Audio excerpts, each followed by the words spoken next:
Hello everyone. ये HTET का 2024 का पेपर है जो कि अभी जुलाई में हुआ था। तो हमारा पहला क्वेश्चन है, sample of silicon is slope with 10⁻16 phosphorus atoms पर सेंटीमीटर क्यूब। हमें बताना है वैल्यू ऑफ हॉल कॉफिशेंट। ये क्वेश्चन बहुत इजी था अगर हमें हॉल कॉफिशेंट का फॉर्मूला बताओ। हॉल कॉफिशेंट होता है 1/n/q। इसमें n है चार्ज कैरियर्स का नंबर, यानी कि हमारे सिलिकॉन एटम में कितने चार्ज कैरियर्स हैं, एंड चार्ज कैरियर्स कितने होंगे जितना हमने फॉस्फोरस ऐड किया होगा एन टाइप में। या फिर अगर हमें पी टाइप बनाना है तो वहाँ पे हम एल्यूमिनियम ऐड कर सकते हैं या फिर कोई भी और ग्रुप 13 का एलिमेंट ऐड कर सकते हैं उसको पी टाइप बनाने के लिए। एंड यहाँ पर क्यू क्या है? Q is charge on an electron, और चार्ज ऑन एन इलेक्ट्रॉन की वैल्यू होती है 1.6 इंटू 10⁻⁻19 कूलम। तो यहाँ पे सिर्फ हमने वैल्यूज पुट करनी है और हमारा आंसर आ जाएगा। सो हॉल कॉफिशेंट होगा 1/n। क्वेश्चन में n दे रखा है हमें 10⁻16 फॉस्फोरस एटम्स पर सेंटीमीटर क्यूब। तो यहाँ पर हम लिख देंगे 10⁻16 multiplied by charge on an electron which is 1.6 into 10⁻⁻19। इसको मल्टीप्लाई करेंगे, ये दोनों आया 10⁻³ जो ऊपर जाके 10⁻³ हो जाएगा, एंड यहाँ पर 1.6 तो ये आ जाएगा 625। तो ये तो आगे सब मैग्नीट्यूड। अब इसका साइन पॉजिटिव है या नेगेटिव? हमें क्वेश्चन में दे रखा है कि हमने सिलिकॉन को डोप किया है फॉस्फोरस से। अब बताओ फॉस्फोरस कैसा एलिमेंट है? क्या ये ग्रुप 13 का एलिमेंट है या फिर 15 का? हमें पता है फॉस्फोरस आता है नेता पास सब गंधार से, तुमने याद करा होगा प्लस 1 प्लस 2 में। और ये ग्रुप 15 के एलिमेंट हैं। ग्रुप 15 के एलिमेंट को जब हम सिलिकॉन में डालते हैं तब वो ये वाली डोपिंग करते हैं, ये एन टाइप सेमीकंडक्टर बनाते हैं। तो इसीलिए यहाँ पर एक नेगेटिव साइन आ जाएगा। लेकिन अगर यहाँ पर 13 ग्रुप के एलिमेंट्स होते जैसे कि बोरोन, एल्यूमिनियम वगैरह, जिसको हमने याद किया था बाल गंगाधर इंडियन तिलक, बोरोन, एल्यूमिनियम, गैलियम, इंडियन और थैलियम, अगर ये सब होते तो पॉजिटिव आता है। लेकिन अभी क्वेश्चन में एन टाइप दे रखा है तो हमारे पास नेगेटिव साइन आएगा। So this is our answer, option number second. An ideal air core solenoid has a radius of 2 cm, length of 12 cm, and number of turns are 9000. The solenoid carries a current of 2 ampere. हमें बताना है energy stored in a solenoid. तो हमें ये solenoid दे रखा है air core solenoid. Air core solenoid मतलब कि जो सोलेनॉइड है इसके अंदर हमने कुछ सॉफ्ट आयरन कोर या ऐसा कोई मटेरियल नहीं डाल रखा, खाली इसमें एयर है। और हमें बताना है इस सोलेनॉइड की एनर्जी कितनी होगी। सीधा फॉर्मूला लगेगा, यहाँ पर भी एनर्जी होगी ½ Li²। लेकिन हमें एल भी गिवन नहीं है तो वो भी निकालना होगा। एंड एल का फॉर्मूला होता है μ0n² divided by small L. ये स्मॉल एल हो गया हमारी length of the solenoid. So पहले एल की वैल्यू निकालते हैं। L is equals to mu naught होता है 4π × 10⁻⁷। एन हमें दे रखा है 9000 टर्न्स, एंड एरिया होता है πr²। r इज 2 सेंटीमीटर, तो 2 सेंटीमीटर को हम मीटर में कन्वर्ट करेंगे। πr² divided by length. Length is given as 12 centimetre, तो इसको भी हम मीटर में कन्वर्ट करेंगे। एंड यहाँ से हमारा एल की वैल्यू आ जाएगी हेनरी में 4π² into 10⁻⁷ into 81 into 10⁻6 into 4 into 10⁻⁻4 divided by 12 into 10⁻⁻2। तो यहाँ से हमारे पास आता है 16π² इंटू 81 डिवाइडेड बाई 12 इंटू 10⁻, ये 8 हो जाएगा, ये 11 यानी कि -3। तो यहाँ से L की वैल्यू आ जाएगी 1.066। क्वेश्चन में हमें L नहीं निकालना था, हमें U निकालना था, तो हम L की वैल्यू U में पुट करेंगे। सो U विल बी ½ Li²।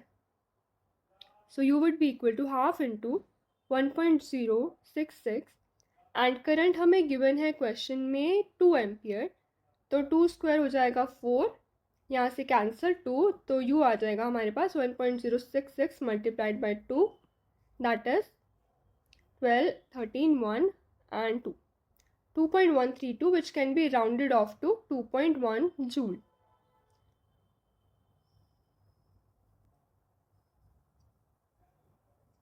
तो हमारा ऑप्शन 4 करेक्ट है। सो नेक्स्ट क्वेश्चन है, a particle is moving 3 times as fast as electron. The ratio of the de Broglie wavelength of the particle to that of electron is given as this. हमें बताना है कि particle क्या है। तो हमें गिवन क्या क्या है। फर्स्ट थिंग इज कि जो पार्टिकल है, पार्टिकल को मैं पी से लिख रही हूँ, उसकी वेलोसिटी 3 टाइम्स है इलेक्ट्रॉन से। दूसरा हमें गिवन है डी ब्रोगली वेवलेंथ की ratio, and de Broglie wavelength का फॉर्मूला होता है lambda is equals to H divided by P, और पी को हम एम वी भी लिख सकते हैं, तो H divided by M into V. So हमें रेशियो लिखनी है पार्टिकल की डी ब्रोगली वेवलेंथ की डिवाइडेड बाय इलेक्ट्रॉन की डी ब्रोगली वेवलेंथ की, and that is equal to 1.813 into 10⁻⁻⁴। यहाँ से हम p की वैल्यू पुट कर सकते हैं, mass of particle multiplied by 3 times velocity of electron, mass of electron multiplied by velocity of electron is equals to 1.813 into 10⁻⁻⁴। यहाँ से हमारे पास मास ऑफ पार्टिकल आ जाएगा 1.813 इंटू 10⁻⁻⁴ मल्टीप्लाइड बाय, ये वी से V cancel, and mass of electron हमें पता है 9.1 इंटू 10⁻31 kg डिवाइडेड बाय, ये वाला 3 नीचे आ जाएगा, इन किलोग्राम्स। तो जब हम इसको सॉल्व करेंगे तो मास ऑफ पार्टिकल आएगा 1.6 इंटू 10⁻27 kg। Now this can be a proton and this can be a neutron as well, लेकिन क्वेश्चन में हमारे पास है photon, deuteron, alpha particle and neutron, यानी कि प्रोटॉन हमें गिवन नहीं है, तो हमारा आंसर बिल्कुल क्लियर हो जाता है कि आंसर आएगा इसका न्यूट्रॉन। नेक्स्ट क्वेश्चन में हमें मैच करना है। हमें रेडिएशन दे रखी है, visible light, radio waves, ultraviolet और इंफ्रारेड, और इनका प्रोडक्शन कैसे होता है, ये बनती कैसे, हमें ये बताना है। तो विजिबल लाइट तो हम बचपन से पढ़ते आ रहे हैं कि एक इलेक्ट्रॉन होता है अलग अलग ऑर्बिट्स में, और अगर ऊपर वाले ऑर्बिट से नीचे वाले किसी ऑर्बिट में इलेक्ट्रॉन आता है तो वहाँ से फोटोन रिलीज होता है जो कि विजिबल रीजन में होता है। तो विजिबल लाइट की प्रोडक्शन कैसे होगी। Electrons in atom emit light when they move from one energy level to lower energy level. तो ए का तो सेकंड सही है, तो हमारे पास या तो सेकंड हो सकता है या फोर्थ हो सकता है। नेक्स्ट ऑप्शन चेक करते हैं, रेडियो वेव्स। रेडियो वेव्स की प्रोडक्शन कैसे होती है, ये एंटीना वगैरह में प्रोड्यूस होती हैं रेडियो वेव्स, एंड जब इलेक्ट्रॉन या कोई चार्ज पार्टिकल्स जो है वो बहुत ज़्यादा जल्दी एक्सलरेट करता है या फिर डी एक्सलरेट करता है, तब रेडियो वेव्स प्रोड्यूस होती हैं। तो सेकंड यानी कि बी का हो जाएगा fourth, rapid acceleration and D acceleration of electrons in conductors. UV rays कब बनती हैं, विजिबल रेस बनती थी जब एक इलेक्ट्रॉन आउटर ऑर्बिट से इनर ऑर्बिट में जाता है, लेकिन यूवी रेस कैसे बनती है, जब वो ऑलरेडी यहाँ पे इनर ऑर्बिट में होता है एंड फर्दर इनर ऑर्बिट में जाता है, जब इलेक्ट्रॉन ऑलरेडी यहाँ पर है लेकिन यहाँ पर जा रहा है। तो इस केस में यूवी रेस प्रोड्यूस होती हैं। हमें पता है यूवी रेस की एनर्जी ज़्यादा होती है, इसलिए जो न्यूक्लियस के पास होगा वही तो यूवी रेस कर पाएगा प्रोड्यूस, क्योंकि इनर शेल इलेक्ट्रॉन्स की एनर्जी ज़्यादा होती है, उनको रिमूव करने में भी ज़्यादा फोर्स लगता है, एंड जब वो ट्रांजिशंस करते हैं तब भी ज़्यादा एनर्जी रिलीज होती है। सो ये इनर शेल इलेक्ट्रॉन से यूवी रेस रिलीज होंगी। एंड रह गया इंफ्रारेड, ये तो सबको पता है कि इंफ्रारेड क्या करता है, ये हमें हीट की सेंसेशन देता है, एंड हीट किससे एसोसिएटेड होती है, वाइब्रेशन से। तो डी वाले का आ जाएगा vibrations of atoms and molecules. So हमारा आंसर है ए का सेकेंड, बी का फोर्थ, सी का थर्ड एंड डी का फर्स्ट। सो हमारा फोर्थ ऑप्शन राइट हो जाएगा। नेक्स्ट क्वेश्चन है, a charge particle moves in a gravity free space without change in velocity, which of the following option is not possible. तो पहली बात तो gravity नहीं है, एंड दूसरी बात वेलोसिटी कांस्टेंट है, एंड हमें पता है वेलोसिटी कांस्टेंट हो इसका मतलब होता है कि फोर्स नहीं लग रहा उसके ऊपर, कि एफ नेट जो है वो ज़ीरो है। तब कौन सा ऐसा केस है जिसमें फोर्स नेट ज़ीरो होगा। हमें पता है फोर्स जो एक पार्टिकल पे लगता है, जब पार्टिकल एक इलेक्ट्रिक फील्ड और मैग्नेटिक फील्ड में होता है, वो उसको हम लिख सकते हैं Q into E plus V cross B। तो हम पहला केस देखते हैं जब इलेक्ट्रिक फील्ड भी ज़ीरो है एंड मैग्नेटिक फील्ड भी ज़ीरो है। सो फर्स्ट केस में हमारे पास ये भी ज़ीरो एंड ये भी ज़ीरो। जब ये दोनों ज़ीरो हो जाएंगे तो फोर्स हमारे पास आ जाएगा zero plus zero, that would be zero, right. तो यहाँ पे अगर फोर्स ज़ीरो है तो वेलोसिटी कांस्टेंट हो सकती है, तो ये वाला ऑप्शन तुम्हारा राइट है।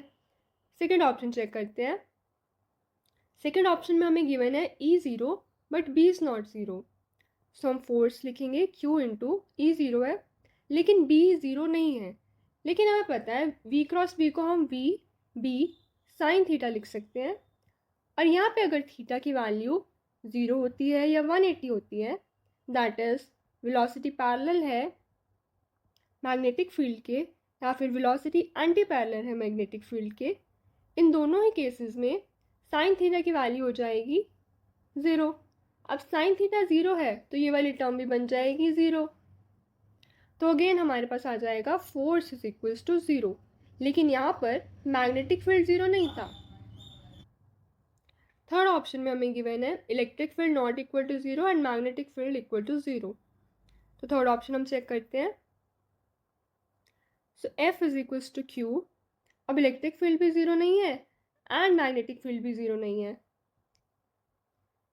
हम मैग्नेटिक फील्ड का तो हमने देख लिया कि इस वाले को हम ज़ीरो बना सकते हैं साइन थीटा ज़ीरो करके, लेकिन इस वाले पोर्शन को हम ज़ीरो बना ही नहीं सकते। सो जब भी ऐसा कोई सिनेरियो आएगा तब हमारे पास फोर्स ज़ीरो नहीं हो सकता। अब फोर्स ज़ीरो नहीं है तो वेलोसिटी कांस्टेंट नहीं हो सकती, तो ये वाला ऑप्शन हमारा गलत हो जाता है। एंड हमें क्वेश्चन में नॉट ही पूछा था, दैट मीन्स ये वाला आंसर हमारा राइट होगा। अभी मैं फोर्थ भी चेक करा रही हूँ because this is an important concept. तो फोर्थ वाले केस में क्या होता है, F is equals to Q into E plus V cross B.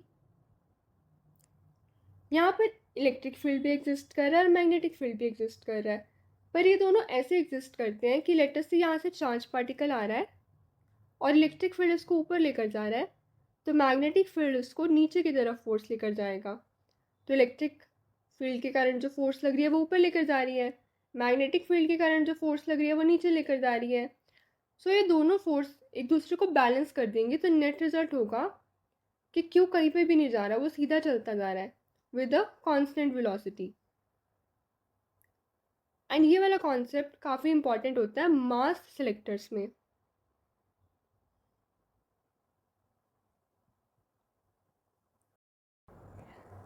हमारे पास क्वेश्चन है, the current amplification factor for a common emitter arrangement is 59।